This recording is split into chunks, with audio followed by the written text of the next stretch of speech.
One of the focuses of this conference is the traps. So what are some of the traps that await us? Well, we can map them out in various ways, but I suspect that most of the major traps that confront us, confront all spiritual practitioners, are developmental. They reflect the traps, two kinds: traps which can occur at any developmental stage, and traps which are specific to transpersonal stages.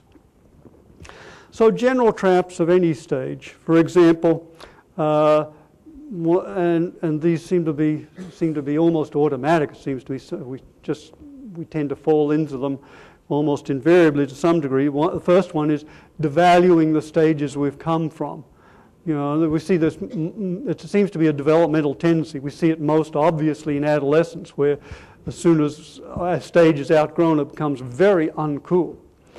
And in spiritual practice, you know, as soon as we begin to move from one stage, there's a tendency to devalue where we've been, and also sometimes to devalue those who are still there. And perhaps the optimal stance towards people at different developmental stages is care for those at earlier stages, because those are the people we may be able to be of help and serve in some way. Love for those at the same stage, for these are our peers and our Sangha.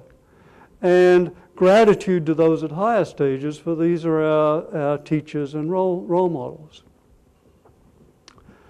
Second trap is the egocentric misuse of one's new stage or perspective. That is, using new insights and understandings for ego gratification rather than ego transcendence. And at the spiritual levels, this becomes spiritual materialism. And I have lost count long ago the number of times I've sat in meditation, had some great insight, and then the next few seconds later found myself planning how I can announce this to the world and ensure my fame in some way or another. Another trap is overestimating one's new stage or perspective, assuming one has found the truth with a capital T. Very interesting. A lot of you will have read the Carlos Castaneda books, and if you remember there, Castaneda talks about, or Don Juan talks about, the 4 traps of a person of knowledge, 4 traps for a person who's engaged on a path of growth, of spirituality. They're very interesting. The first one is fear. The second one is power, because as you practice, you begin to get a little power. The third one is very interesting. The fourth one is old age, because the temptation to just give up and stop practicing. But the third one is the most interesting. The third one is clarity. Why clarity? Because when you experience clarity, that's when you think you know the way things are. And that's what you have to let go of to move to the next step. We have a very misguided view of growth. We think it goes from being obtuse and confused to a little bit clearer, a little bit clearer, a little bit clearer, and clearer. And actually, as we've probably all found out, it goes from confused to clarity, and then you've got to give that up and be willing to be confused again. And it's very interesting. The twin lions which guard the eastern temples are sometimes said to represent confusion and paradox. And the person who would have wisdom must be willing to pass through both.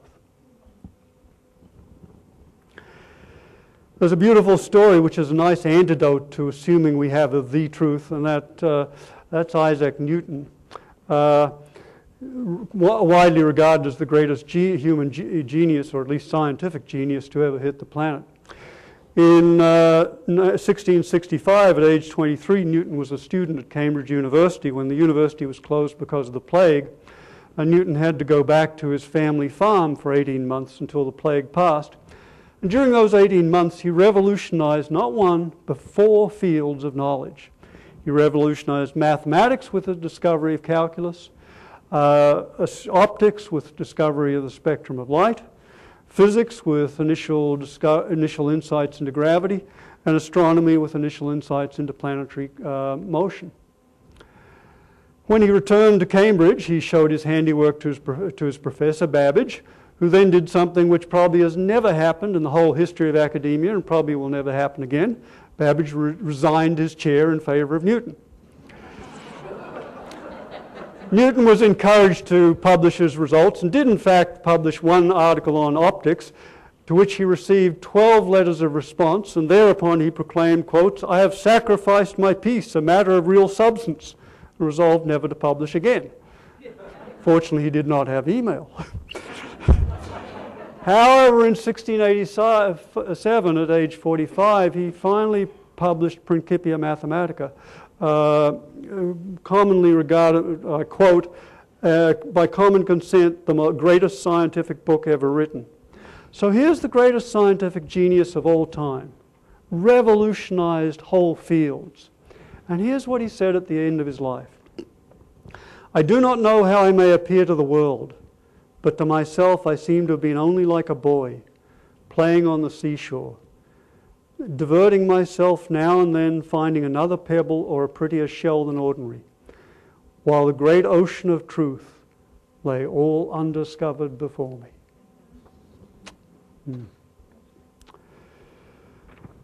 And there are transpersonal traps. The first one, of course, settling for mere intellectual understanding. Yet spiritual traditions emphasize that the goal is to experience and stabilize higher states and stages.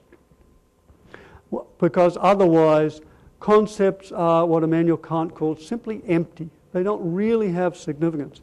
Perhaps the best way of explaining this is by a story. Imagine an animal finds this very curious object, and it sniffs it and it tastes lousy and it spits it out. Then an adult from a tribal culture finds it and it's very curious and opens and closes and has funny marks on it. And being a very bright woman, she makes a brilliant discovery. It's wonderful for starting fires. And then a Western child finds it and realizes it's a book, but he can't read, so. And then an adult finds it and realizes it's a book and opens it, but it's a ridiculous book, makes insane claims about the nature of reality. And then a physicist discovers it and finds it's a very profound tract on quantum physics. Now the interesting thing is, every one of those people was right. It did taste lousy. It was good for starting fires. It was a book. But what are called the higher grades of significance, that is the deeper meanings, were lost because the people didn't have the requisite training and to be able to see them. So all of us face the challenge of recognizing that there may always be higher grades of significance awaiting our discovery, awaiting us to mature, to learn, to grow to the point where we can recognize them.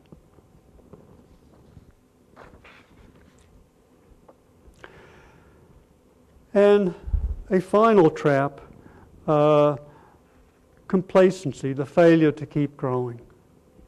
In general, at each higher stage, there's a tendency for the pains to decrease, the pleasures to increase, the powers to become more potent, the seduction sweeter. And at any stage, we can stop practicing, we can stop growing. And this is an ancient trap. Buddhists call it the God realm. Yogis describe it as the seduction of the cities. But the important thing for us to know is that if there's perhaps one of the most important discoveries of contemporary psychotherapy, spiritual practices, and psychedelic research, is that the mind has an innate drive to grow. And when we don't fulfill that drive, then we are at risk of what Abraham Maslow called metapathologies. Those very subtle pathologies of existential malaise or anomie, which usually aren't recognized for what they are. And it's very interesting to look around our culture and see how much of the suffering, how much of the pathology is probably an expression of those kind of metapathologies. Okay, so we need to keep growing because, as Suzuki Roshi said, you're perfect just the way you are, and you could use some improvement. Or as Annie Lamont said, God loves you just the way you are and loves you too much to let you remain that way. And of course, so our challenge is to find the antidotes for stagnation, and I know of no better one than relationships. Both a community, a spiritual community like this, and intimate relationships, close friendships where one makes a shared spiritual commitment to growth. And if you really want the advanced practice, I recommend getting married. As my beloved said once, only one of us can afford to take you seriously in this relationship, and it's not going to be me.